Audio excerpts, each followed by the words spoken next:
Diciamo, sei venuto a visitarci per anche un'occasione speciale, se vogliamo, no? Sì. Perché è uscito Intanto ti tolgo il disco. un bellissimo libro edito da Daniele Marcuzzo, che sarebbe il gentleman alla mia destra, in arte Daniele De Scopriamo un Marchi. altro arcano qui. Un altro arcano, quindi Daniele, il suo vero nome è Daniele Marcuzzo, Sì. e ha scritto questo libro intitolato Notte Suprema. Esatto. Summa Noctis, Sì. che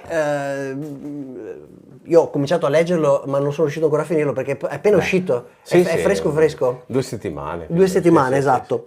E dà uno spaccato bellissimo del mondo del clubbing e della musica degli anni 90, inizio anni 2000, e tra l'altro è una versione romanzata, diciamo così, è proprio una Sì. novel, diciamo, no? Sì, è un romanzo, quindi permettiamo che può leggerlo chiunque, anche chi non è prettamente amante del clubbing, non è un libro tecnico, ecco, in questo senso.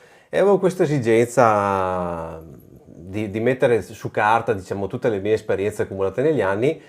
Infatti le cose trattate bene o male le ho vissute in prima persona, però i personaggi, le location, alcune sono vere, alcuni riferimenti sono veri, alcuni DJ che nomino sono realmente esistiti o esistono, però tutto il resto insomma è tutto romanzato, proprio per dare una chiave anche più fluida al racconto.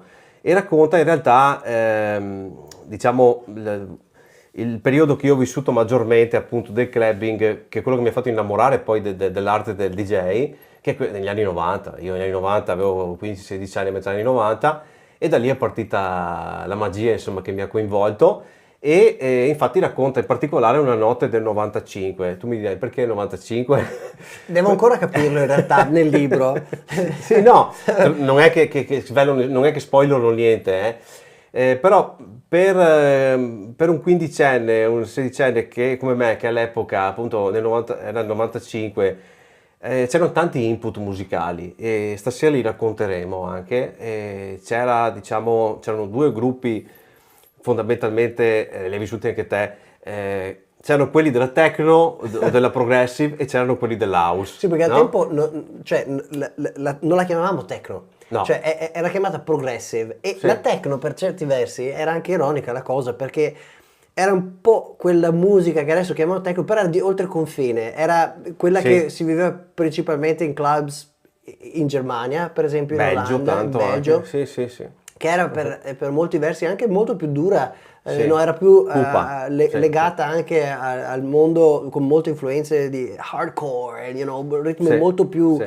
incisivi rispetto a quelli che normalmente si sentiva nella scena italiana, invece dove regnava la progressive, proprio no? per questo c'era una netta divisione tra sonorità di DJ che proponevano quello stile, che poi c'erano tante, come sempre in Italia si tende a dar tanti sottogeneri, quindi c'era la progressive, c'era la Mediterranean progressive, che era quella che veniva soprattutto spinta diciamo, dalla parte dei toscani, in Toscana, e qui da noi c'era una progressive per esempio diversa rispetto a quella che si ballava appunto in Toscana o quella che si ballava anche nella Riviera Adriatica. Erano proprio dei sottogeneri che andavano per lo più in alcune zone e meno in altre.